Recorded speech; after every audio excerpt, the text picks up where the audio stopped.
హల్లెలూయా. దేవుడు ఆశ కలిగిన ప్రాణములను తృప్తిపరిచే దేవుడు. కీర్తనల గ్రంథము 107వ అధ్యాయము 9వ వచనంలో మాట ఉంటుందండి. ఆశ కలిగిన ప్రాణమును ఆయన తృప్తిపరిచి ఉన్నాడు అనే మాట కనిపిస్తుంది. ఏం చేస్తాడట? ఆశ గల ప్రాణమును ఆయన తృప్తిపరిచి ఉన్నాడు. చాలండి, చాలండి, చాలు. ఆశ కలిగిన ప్రాణం ఏం చేస్తాడట? తృప్తిపరిచే దేవుడు. కానీ నీ ఆశ ఎవరి మీద ఉండాలి? దేవుని మీద, దేవుని యొక్క ఆత్మ సంబంధమైన వాటి మీద నీ ఆశ ఉన్నట్లయితే, ఇదిగో దేవుడు నిన్ను పరమందు ఇహమందు కూడా 1000 రెట్లుగా దీవించగలిగిన దేవుడు, కాపాడగలిగిన దేవుడు. ఎలీషా పొందుకున్నాడు, ఆశతో 2 పాళ్ళ ఆత్మను పొందుకున్నాడు. చాలా మంది ఇప్పుడు ఇక్కడ ఒక ప్రశ్న వేయవచ్చు, ఏమిటంటే దేవుని ఆత్మను పొందుకుంటే, దేవుని యొక్క ఆత్మలో 2 పాళ్ళు పొందుకుంటే లాభం ఏముందండి? ఈ లోకములో మరి కాపుదల ఎలాగండి? ఈ లోకములో మరి భుక్తి ఎలాగండి? ఈ లోకములో మరి ఏమన్నా ఆశీర్వాదం ఎలాగండి? ఎలీషా దేవుని మీద మొదట ఆశ పెట్టుకున్నాడు. లోకములో కూడా దేవుడు అతని మీద ఏ శత్రువు దాడి చేయకోకుండా అతన్ని కాపాడుకున్నాడు. హల్లెలూయా, హల్లెలూయా. తర్వాత అధ్యాయాల్లో మనకు కనిపించదా? మనకు తర్వాత అధ్యాయంలో కనిపించినప్పుడు 2వ రాజుల గ్రంథము 6వ అధ్యాయం 15-16 వచనాలు ఒకసారి చదువుదాం రండి. 2వ రాజుల గ్రంథము. అతడు భయపడవద్దు, మన పక్షముననున్నవారు వారికంటే అధికులై ఉన్నారని చెప్పి యెహోవా వీడు చూచున్నట్లు దయచేసి వీని కళ్ళు తెరవమని ఎలీషా ప్రార్థన చేయగా, యెహోవా పనివాని కళ్ళను తెరవజేసిన గనుక వాడు ఎలీషా చుట్టూను పర్వతము, అగ్ని గుర్రముల చేత రథముల చేతను నిండియుండుట చూచెను. హల్లెలూయా. ఇక్కడ చాలా జాగ్రత్తగా గమనించండి. పొందుకున్నది దేవుని 2 పాళ్ళ ఆత్మ. 2 పాళ్ళ ఆత్మను పొందుకున్నాడు. మరి లోకంలో కాపుదల లేదా అంటే, దేవుని కాపుదలే లోకంలో కూడా అతని కాపుదలగా ఉంది. హల్లెలూయా. 2 పాళ్ళ ఆత్మ కలిగి ఉన్నాడు. ఇక్కడట ఎలీషాను పట్టుకుందామని చెప్పి సిరియా రాజట 1000 మంది సైన్యాన్ని పంపించాడట. 1000 మంది సైన్యాన్ని. ఇదిగో ఆ దోతానులో ఉన్నప్పుడు, ఇదిగో అతన్ని పట్టుకొని రండి అని 1000 మంది సైన్యాన్ని పంపించినప్పుడు చూడండి, ఎవరు కాపాడుతూ ఉన్నారు? దేవుడే కాపాడుతూ ఉన్నాడు. ఇదిగో ఆశ పెట్టుకున్నదేమో లోకములో కాపుదల మీద కాదు, ఆశ పెట్టుకున్నదేమో లోకములో సైన్యము మీద కాదు, ఆశ పెట్టుకున్నదేమో లోకములో తన పనివారి ఎడల కాదు, ఆశ పెట్టుకున్నదేమో వెండి బంగారముల మీద కాదు, ఆశ పెట్టుకున్నదేమో దేవుని ఆత్మ మీద. కానీ కాపుదలేమో ఎక్కడ కలుగుతా ఉన్నది? లోకములో శత్రువు నుండి కూడా కాపుదల కలుగుతా ఉన్నది. హల్లెలూయా. ఇది 2 అంతల ఆత్మ, 2 అంతల ఆశీర్వాదం కాదా? 2 అంతల ఆత్మ పొందుకున్నాడు, 2 రకాల ఆశీర్వాదాలు కూడా పొందుకున్నాడు. కనుక మొదట దేని మీద ఆశ పెట్టుకోవాలండి? దేవుని మీద ఆశ పెట్టుకుంటే ఈ లోకంలో కూడా నీకు విజయాన్ని దయచేస్తాడు, ఈ లోకంలో కూడా నీకు కాపుదల దయచేస్తాడు. అందుకని ప్రభు అంటాడు, మొదట మీరు ఆయన నీతిని రాజ్యమును వెదుకుడి, అప్పుడు మీకు అవన్నీ అనుగ్రహింపబడును. చదవదులేండి, మత్తయి సువార్త 6:33 అంటాడు. ఇదిగో మీరు మొదట ఆయన నీతిని రాజ్యమును మీరు వెదకండి, వెదికినట్లయితే అప్పుడు మీకు అన్నీ అనుగ్రహింపబడతాయి. అన్నీ అనగా ఇదిగో ఆయన నీతిని రాజ్యమును వెదికినప్పుడు అవి అనుగ్రహించబడతాయి. ఈ లోకములోనూ నీకు కాపుదల, ఈ లోకములోనూ నీకు ప్రశాంతత, ఈ లోకములోనూ శాంతి సమాధానములు దక్కుతాయి. శాంతి సమాధానములు దక్కుతాయి, వాటిని నీవు పొందుకుంటావు. హల్లెలూయా, హల్లెలూయా. నిజమండి, మనం యథార్థత కలిగి జీవించినప్పుడు కొన్ని సందర్భాల్లో తక్కువ స్థితిగా కనిపించవచ్చు, కానీ నీలో ఉన్న ప్రశాంతత కోట్ల రూపాయలు సంపాదించిన వాడిలో కనిపించకపోవచ్చు, నిజం. కానీ నీలో ఉన్న ప్రశాంతత 1000 రూపాయలు సంపాదించిన వాళ్ళు కనిపించకపోవచ్చు, కానీ నీలో నీలో నీలో కనిపిస్తూ ఉన్నది. హల్లెలూయా. అదే అసలైన ఆశీర్వాదం. శాపపూరితమైన ఆస్తులు కావచ్చు, శాపపూరితమైన అంతస్తులు కావచ్చు, ఎన్ని ఉన్నా ఉపయోగం ఏముంది? ఎన్ని ఉన్నా ఉపయోగం ఏమున్నది? దేవుడు ఇచ్చిన కొద్దిలో నీకు ప్రశాంతత ఉన్నప్పుడు నీ జీవితమునకు కావలసినది అంతకన్నా ఏమున్నది? కొంతమంది దేవుణ్ణి వదిలిపెట్టి పరుగెత్తుతూ ఉంటారు. అంటే ఒక రోజు ఆదివారం మానిన వాళ్ళ గురించి కాదు కానీ నేను చెప్పేది, అసలు దేవుని పూర్తిగా మర్చిపోయి లోకంలో కలిసిపోయి లోకం వెంబడి పరిగెత్తుతూ ఉంటారు. లోకం వెంబడి పరిగెత్తుకొని శపితమైన వాటిని కూర్చుకొని ఆ వెండి బంగారాలను తెచ్చుకొని పైన పడి కింద పడి ఇంట్లో సమాధానం లేక, వీధిలో సమాధానం లేక ఏం ఆశీర్వాదం చెప్పండి అది? కాదు. దేవుని యొక్క యథార్థముగా దేవుని దగ్గర నుండి సంపాదించుకున్నది కొంచెమైనా నీకేం కలగజేస్తుంది? శాంతిని, సమాధానమును కలగజేస్తుంది. హల్లెలూయా, హల్లెలూయా. నిజమే. ఇక్కడ ఎలీషా దేన్ని కోరుకున్నాడండి? ఆత్మను కోరుకున్నాడు. కానీ ఇతనికి ఆత్మతో పాటు కాపుదల కూడా ఎక్కడ వచ్చింది? శత్రువుల నుండి కాపుదల. మనకి ఈ భాగం చాలా సందర్భాల్లో చదువుకున్నాం.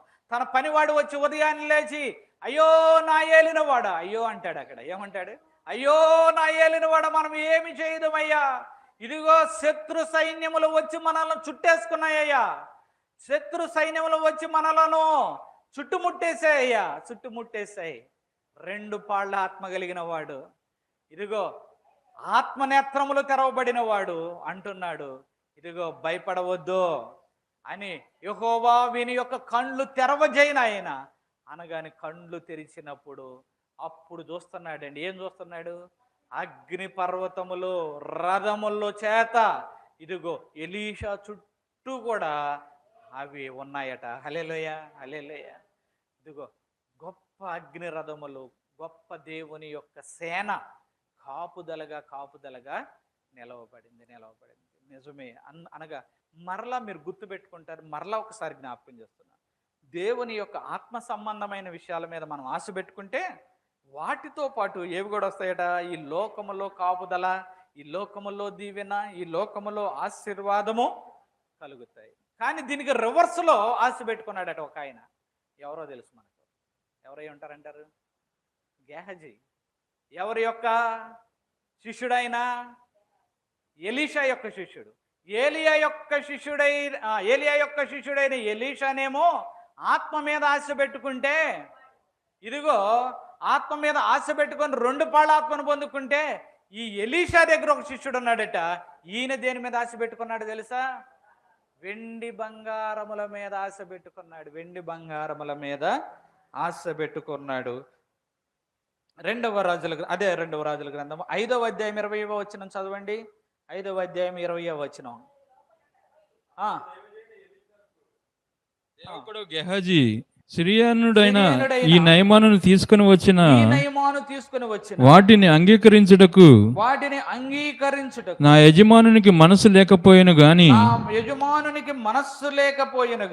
యెహోవా జీవముతోడు నేను పరిగెత్తుకొని పోయి అతని కలుసుకొని అతని యొద్ద ఏదైనా తీసుకుందని అనుకొని నయమానును కలుసుకొండకై పోవచ్చుండగా నయమాను తన వెనుక నుండి వరుగున వచ్చుచున్న వానిని చూచి తన రథం మీద నుండి దిగి వాని ఎదుర్కొని క్షేమమా అని అడిగాను.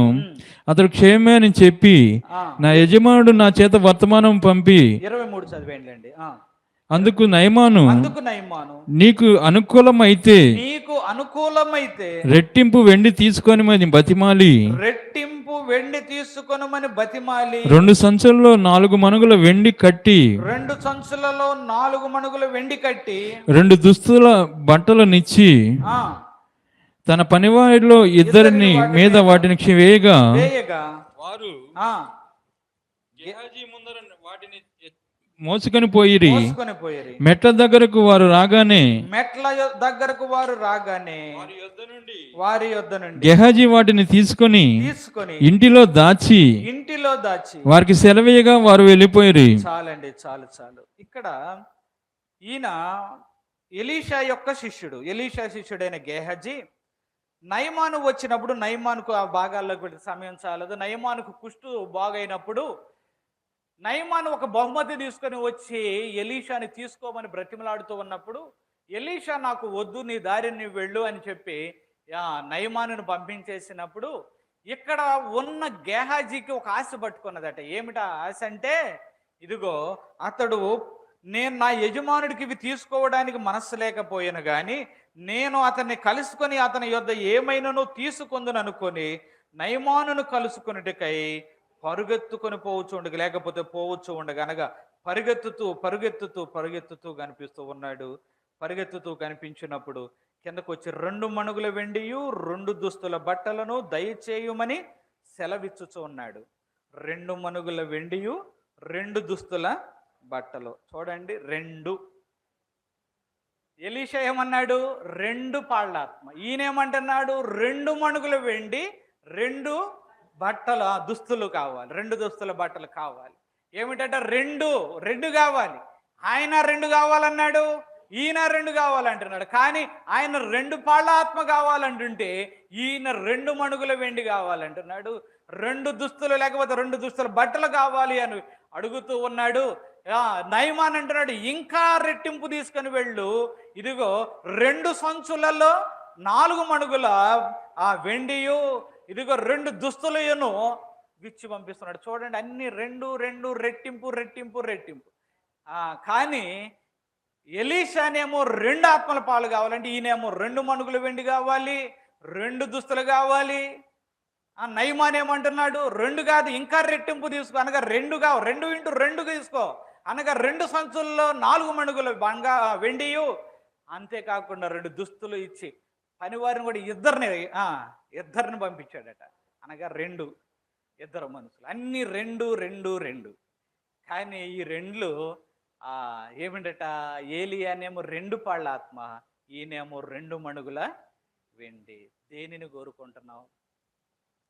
గేహజీ వచ్చిన దగ్గర నుండి కూడా ఇదే ఆశ పెట్టుకొని ఉంటాడు.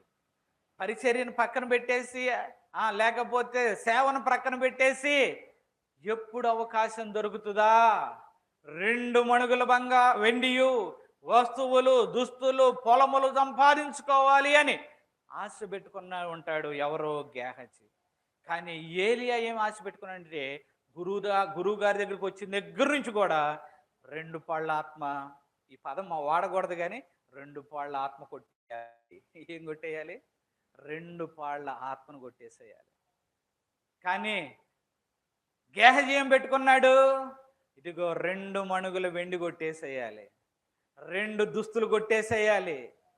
కానీ చూడండి, ఏలీషానేమో యెహోవా ఆత్మను 2 పాళ్ళ ఆత్మను పొందుకొని లోకములో కూడా కాపుదల పొందుకుంటే ఈయనేమో రివర్స్లో లోకములో ఉన్న దాని కోసం ఆశపడి దాన్ని పోగొట్టుకున్నాడు, దేవుని ఆత్మను పోగొట్టుకున్నాడు. అర్థమవుతుందా ఏది ప్రాముఖ్యమైనదో, ఏది ప్రాధాన్యమైనదో? కనుక దేవుని మీద ఆశ పెట్టుకున్నట్లయితే దేవుడు నీకు 2 లేకపోతే రెట్టింపు ఆశీర్వాదములు, ఇహమందు పరమందు ఆశీర్వాదం దయచేసి. ఈ లోకమందు ఆశ పెట్టుకున్నావా, లోకము గతించినప్పుడు లోకములో ఉన్నదాన్ని పోగొట్టుకుంటావు, పరలోకములో నీవు పొందుకోవలసిన దానిని పోగొట్టుకుంటావు. చాలా జాగ్రత్త సుమ, చాలా జాగ్రత్త. ఆశ దేవుని మీద పెట్టుకోవాలి. దేని మీద పెట్టుకోవాలి? ఆశ దేవుని మీద పెట్టుకోవాలి. పేతురు గారు అంటారు, దేవుని యొక్క రాకడ కొరకు దానిని ఆశతో అపేక్షించండి అంటాడు. దేని మీద అపేక్షించాలట? దేవుని యొక్క రాకడ కొరకు. పేతురు రాసిన 2వ పత్రిక 3వ అధ్యాయం 12వ వచనంలో ఒక మాట చూద్దాం రండి. పేతురు రాసిన 2వ పత్రిక 3వ అధ్యాయం 12వ వచనం. పోవునవి గనుక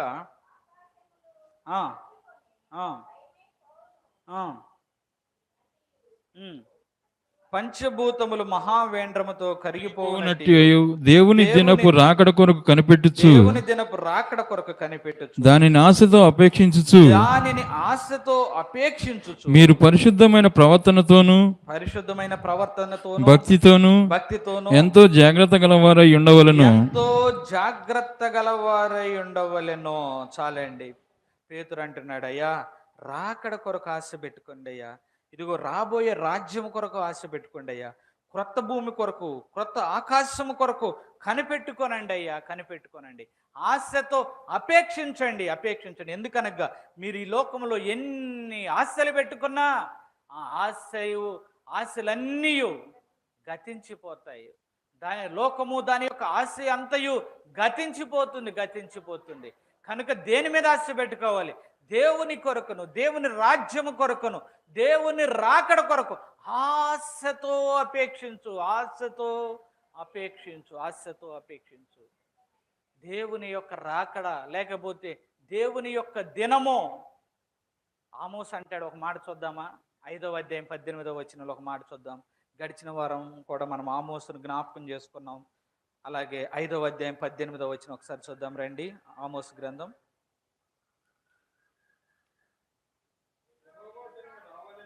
యెహోవా దినము రావలెనని ఆశ పెట్టుకుని ఉన్న వారలారా, మీకు శ్రమ యెహోవా దినము వచ్చుట వలన మీకు ప్రయోజనమేమి? అది వెలుగు కాదా? అంధకారము. ఒకడు సింహమునొద్ద నుండి తప్పించుకొనగా ఎలుగుబంటి ఎదురైనట్లు వాడి ఇంటిలోనికి పోయి గోడ మీద చెయ్యి వేయగా పాము వాని కరచినట్లు ఆ దినముండును. చాలండి, చాలు. ఇక్కడ ఈ వచనంలోనికి మనం ఎందుకు వచ్చామంటే, యెహోవా కొరకు ఆశ పెట్టుకొని ఉన్న వారలారా అంటున్నాడు. ఇందాక మనము ప్రారంభించినప్పుడు యెహోవా కొరకు ఆశ పెట్టుకొను అంటున్నాడు. కానీ ఇక్కడ ఆశ పెట్టుకొని ఉన్న వారలారా అదే మాట అన్నాడా 18వ వచనంలో? యెహోవా కొరకు యెహోవా దినము రావాలనని ఆశ పెట్టుకొని ఉన్న వారలారా మీకు శ్రమ. ఇదేంటి? యెహోవా కొరకు ఆశ పెట్టుకోమన్నాడుగా ఇందాక దావీదు. ఇక్కడ ఆమోసు చూస్తేనేమో యెహోవా దినము కొరకు ఆశ పెట్టుకొని ఉన్న వారలారా మీకు శ్రమ అంటాడేంటి? ఎందుకంటే ఆశ పెట్టుకుంటున్నావేమో కానీ మార్గములను సరి చేసుకోవటంలా,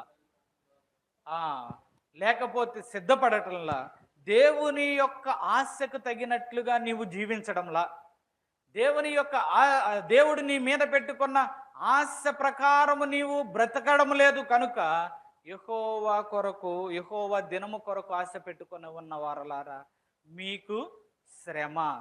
సమయం లేదు కానీ అక్కడ చూస్తే, కింద చూస్తే, ఇదిగో సింహము నుండి తప్పించుకుంటే ఎలుగుబంటి చేతిలో పడినట్టు, దాని నుండి తప్పించుకుంటే గోడ మీద చేయి వేయిగా పాము కలిచినట్లు ఇదిగో ఆ దినము ఉండును. సింహము వద్ద నుండి తప్పించుకుంటే ఎలుగుబంటి ఎదురవుతుందట, ఎలుగుబంటి వద్ద నుండి తప్పించుకుని ఇంటిలోకి పోతేనేమో గోడ మీద చేయి వేయిగా పాము వానిని కరిచినట్లు ఆ దినముండును. అనగా ఎక్కడికి వెళ్ళినా అపాయమే, ఎక్కడికి వెళ్ళినా ఆపదే, ఎక్కడికి వెళ్ళినా ఇబ్బందే, క్షేమము లేకపోతే ఇదిగో ఆదరణ దక్కని ఆ దినములో.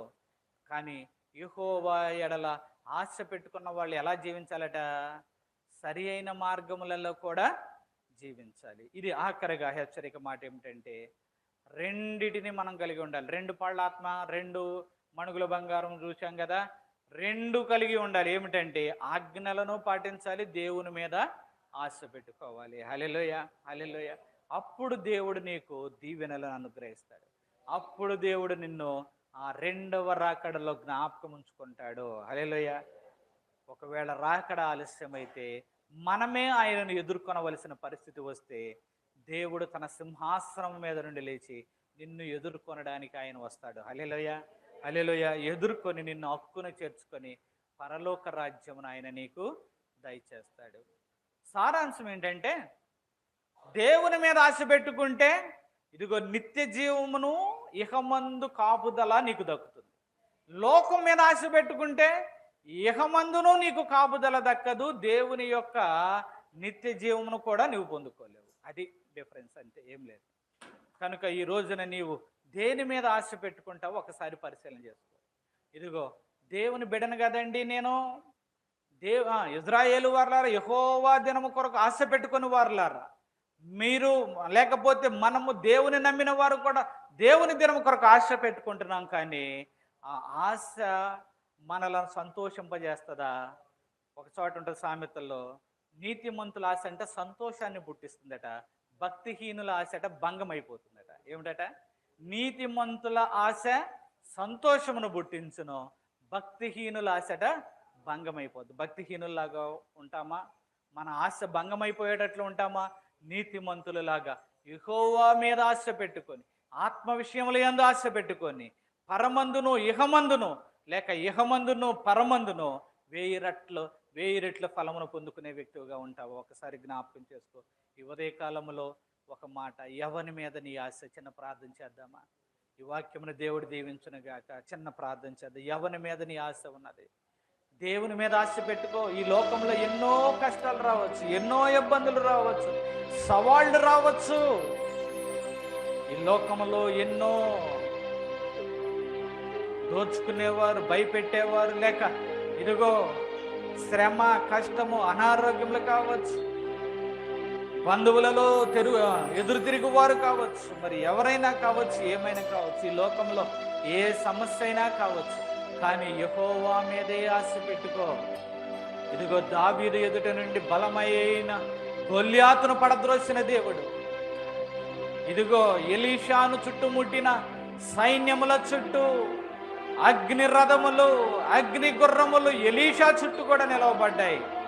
నీ చుట్టూను దేవుని కాపుదల నిలవబడుతుంది, దేవుని కాపుదల నిలవబడుతుంది. కనుక లోకం మీద కాదు, యెహోవా మీద, దేవుని మీద ఆశ పెట్టుకో. దేవుని మీద ఆశ పెట్టుకో. దేవుని మీద ఆశ పెట్టుకో. చిన్న ప్రార్థన చేద్దాము. సర్వసృష్టికి ఆధారణ కాడబుద్ధమైన ప్రభు, మహోన్నతులకు తండ్రి, మీ ఘనమైన పాదములకు వందనాలు నాయన. అయా ప్రభా, మేము ఆశ పెట్టుకోవాలి ప్రభా. అయా తండ్రి, బైబిల్ గ్రంథంలో అయా ప్రభా ఇంకా కొంతమంది ఉన్నారు. ఆకాను నాయన, కానాను వెళ్ళవలసిన ఆశ పెట్టుకోవాల్సింది నాయన. అయా ప్రభా, ఎరుకోలో శపితమైన దానిని తెచ్చి ఇంట్లో పెట్టుకున్నాడు. అయా ప్రభా తండ్రి నాయన, మేము అలాగ లోకం మీద ఆశ కాదు నాయన. పేతురు చెప్పినట్లుగా అయా ప్రభువా తండ్రి, నీ రాకడ కొరకు ఆశ, నీ దినము కొరకు ఆశ. అయ్యా తండ్రి, ఎలీషా వలె 2 పాళ్ళ ఆత్మ కొరకు, నీ ఆత్మ నింపుదల కొరకు మేము ఆశ పెట్టుకున్న సహాయం దయచేయండి. అయ్యా తండ్రి, ఆశ పెట్టుకున్నట్లయితే అయ్యా ప్రభువా, పరమందు ప్రతిఫలం, ఇహమందు కాపుదల నాయన దయచేయవాడు నీవే నాయన. దావీదును నీవు కాపుదల దయచేయలేదా? దావీదును కాపాడలేదా? ఎలీషాను కాపాడలేదా? అవమానం కలిగిన, నింద కలిగిన అయ్యా మీరు కాపాడలేదా? కాపాడారు. అయ్యా ప్రభ, నీ మీద ఆశ పెట్టుకున్న ప్రతి బిడ్డను అయ్యా ప్రభ కాచి భద్రపరిచి, వారికి కాపుదల దయచేయి. అయ్యా ఏ శ్రమలో నిలబెడుతున్నారో, ఏ కష్టములో నిలబెడుతూ ఉన్నారో నాయన. అయ్యా ప్రతి శ్రమ, ప్రతి కష్టము కొట్టివేయబడులాగా మీ కృప చూపించండి.